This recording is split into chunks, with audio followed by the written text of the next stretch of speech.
When I am old, I imagine I will remember the quiet lunches the most, not the loud arguments or the moments that felt like storms rolling through the house, but these strange, gentle silences where everyone is present and yet somewhere else entirely.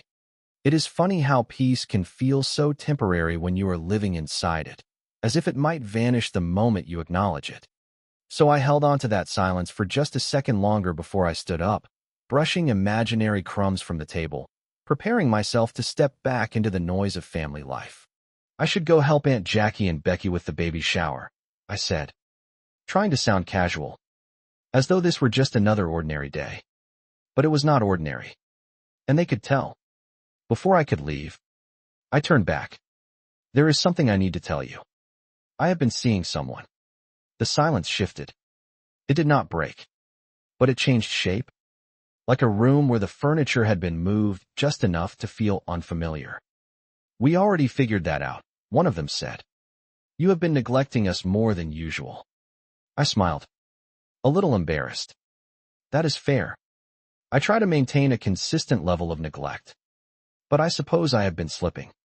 The honesty landed somewhere between humor and truth, as it often did in this family.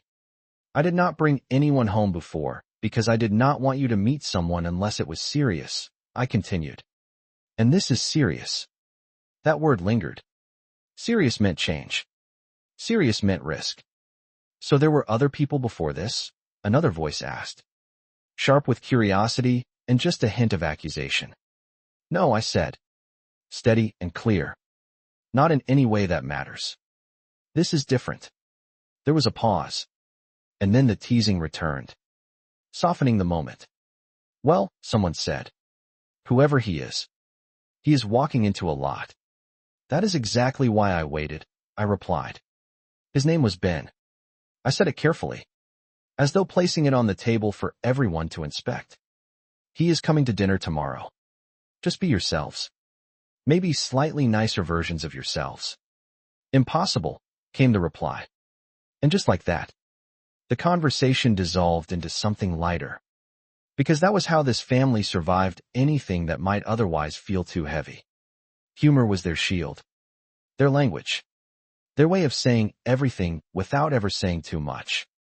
By the time I arrived at Becky and Jackie's place, the energy had already shifted from quiet reflection to organized chaos.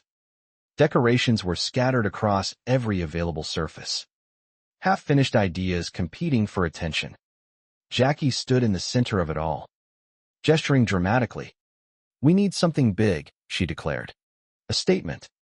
Music. Atmosphere. A DJ would be fine, Becky muttered. A DJ is not a statement, Jackie insisted. A live band is a statement.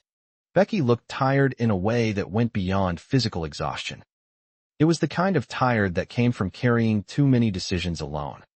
I think, Becky said slowly, that a cake and a chair would also be fine. That is not how celebrations work, Jackie replied, already moving on to the next idea. I stepped in gently. What if we keep it simple? Something that feels comfortable.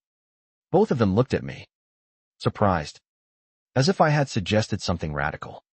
Comfortable does not sell gifts, Jackie said. Becky sighed. She is right about that part. And there it was again. The strange balance of this family. Even in disagreement, they somehow landed on the same side. The conversation drifted, as it always did, touching on everything and nothing at once, until a new presence entered the room. Emilio. He stood near the doorway, uncertain but hopeful, holding something carefully in his hands. It was small, handmade, imperfect in a way that made it feel real. I made this, he said quietly. Becky's expression tightened. There was history there, unspoken but heavy. It is for the baby, he added. The room shifted again, this time more noticeably. Even Jackie, who rarely paused for anything, grew still.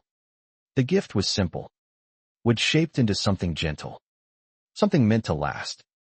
It carried effort, intention, and a kind of quiet love that did not ask for recognition. Thank you, Becky said after a moment, her voice careful. It was not forgiveness. It was not acceptance, but it was not rejection either. It was a beginning. And sometimes, beginnings are the hardest part. Later, back at home, the mood shifted again. Life had a way of moving forward whether anyone felt ready or not. Mark sat at the piano, fingers hovering uncertainly above the keys. Ben sat beside him, patient but firm. "Try again," Ben said. "I did," Mark replied, frustration creeping into his voice. "You tried once," Ben corrected gently. "Trying means doing it until it works." Mark hesitated, then played again. The notes stumbled, uneven and unsure. Ben did not soften his tone. "You can do better than that." The words were not cruel, but they were direct, honest. From the doorway, I watched, feeling a tension rise in my chest. "He is trying," I said, stepping forward. "And he can try harder," Ben replied. The room filled with something fragile, something that could easily break if handled the wrong way. Mark's eyes filled with tears, not from the criticism itself, but from the recognition that it was true. "I want to get better," he said quietly. "Then act like it," Ben said. There was no anger in his voice, only expectation. And that was what unsettled me. Expectation meant belief. It meant seeing potential and refusing to let it go to waste. After Mark left for practice, I turned to Ben. "You were too hard on him." "I was honest with him," he said. "He is sensitive. He is capable." The difference between those two perspectives hung in the air. "He needs encouragement," I insisted. "He needs accountability," Ben replied. We stood there, neither of us entirely right or entirely wrong. Both of us trying to protect something we cared about. That night, after everything had quieted down, Mark came to me. "I do not want to stop the lessons," he said. I blinked, surprised. "But he upset you." "I was upset with myself," Mark corrected. "He is helping me." His words settled something inside me. Sometimes love looks like comfort. Sometimes it looks like challenge. And sometimes it is difficult to tell the difference. The next day, I called Ben. "I think we should continue," I said. "I was hoping you would say that," he replied. Life moved forward again, as it always did. The baby shower approached. Still chaotic. Still imperfect. But somehow meaningful despite it all. Becky began to soften. Just a little. Allowing Emilio small steps into the edges of her world. Jackie continued to orchestrate everything with dramatic flair, turning even the smallest detail into an event. The kids adjusted, as children always do, finding their own balance in the shifting landscape of family. And me? I stood somewhere in the middle of it all, realizing that nothing was ever as simple as I wanted it to be. But that did not make it any less beautiful. Because in the end, this was what mattered. Not perfection. Not control. Just people. Trying. Failing. Laughing. Learning. Loving in the only ways they knew how. And maybe, just maybe, that was enough. When I am old, I imagine the memories will not arrive in neat rows or carefully labeled boxes. They will drift in quietly, like dust caught in afternoon light, settling in the corners of my mind where ordinary days once lived. And among those days, I know there will be these lunches. Quiet, almost awkward lunches, where nothing remarkable seems to happen and yet everything important is already in motion beneath the surface. That afternoon felt like one of those moments. "I guess when I am old," I said, half to myself and half to the room, "I will always have these silent lunches to look back on." No one answered right away. They rarely did when I said something that sounded like it might mean more than it should.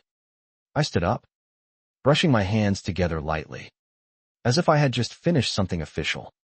"Before I go help Aunt Jackie and Becky with the baby shower, I wanted to tell you something." Now I had their attention. I have been seeing someone. It did not land like a surprise.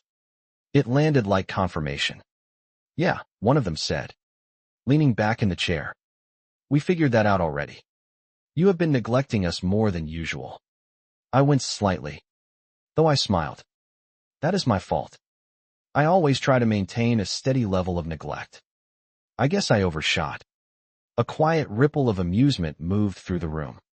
I did not bring anyone home before, because I did not want you to meet someone unless it was serious, I added. And this is serious. There it was again. That word. Serious. It made everything feel heavier and more fragile at the same time. So what does that mean? Another voice asked. There were other people before that were not serious? I exhaled slowly. No. Nothing that matters. This is different. There was a pause. And then someone said, with perfect timing, well, whoever he is, good luck to him. That earned a small laugh. And just like that, the tension softened. His name is Ben, I said. And he is coming to dinner tomorrow night. Ben will never be my father, someone muttered. Good, I replied. That was never the plan. And that was the thing about this family. We could say things that sounded harsh. But underneath it all there was an understanding. A strange, unspoken agreement that no matter how we said it, we were still here for each other. By the time I arrived at Jackie and Becky's place, the atmosphere had shifted entirely. If my house had been quiet and reflective, theirs was loud and scattered with purpose. Decorations covered every surface. Half-finished ideas were everywhere. It looked less like a plan and more like a creative storm that had not decided where to land. Jackie stood in the middle of it all, hands moving as she spoke. We need energy, she declared. We need excitement. We need something people will remember. A DJ would be fine, Becky said from the couch. Not even looking up. A DJ is not memorable, Jackie insisted. A live band is memorable. Becky finally looked at her. I do not want memorable. I want manageable. I stepped in carefully. Maybe we can have both. Something simple, but still nice. Jackie turned to me. Simple does not get gifts. Becky sighed. She is not wrong. And there it was again. Even in disagreement, they found a way to agree. Before I could say anything else, the door opened. Emilio stood there, hesitant but determined, holding something in his hands as if it were more valuable than anything else in the room. I made this, he said. His voice was soft, but it carried. Becky froze. Not completely, but enough that everyone noticed. It is for the baby, he added. He held out the object. It was small, carved from wood, shaped with care rather than precision. It was not perfect, but it was real in a way that store-bought things never quite are. My father made me one like this, Emilio said. From very old wood. He hesitated, then added with a small, uncertain smile. This wood is from a store. No one laughed. But the moment was not awkward. It was something else. Something honest. Thank you, Becky said finally.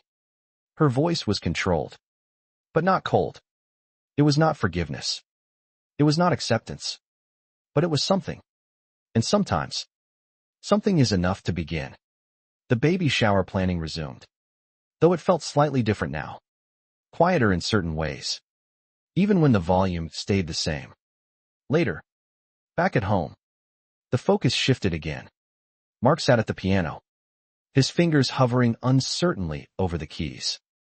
Ben sat beside him, patient but firm in a way that felt unfamiliar. Try again, Ben said. I did, Mark replied, frustration creeping into his voice. You tried once, Ben said calmly. Trying means repeating until it works. Mark pressed the keys again. The notes came out uneven. Hesitant. You can do better, Ben said.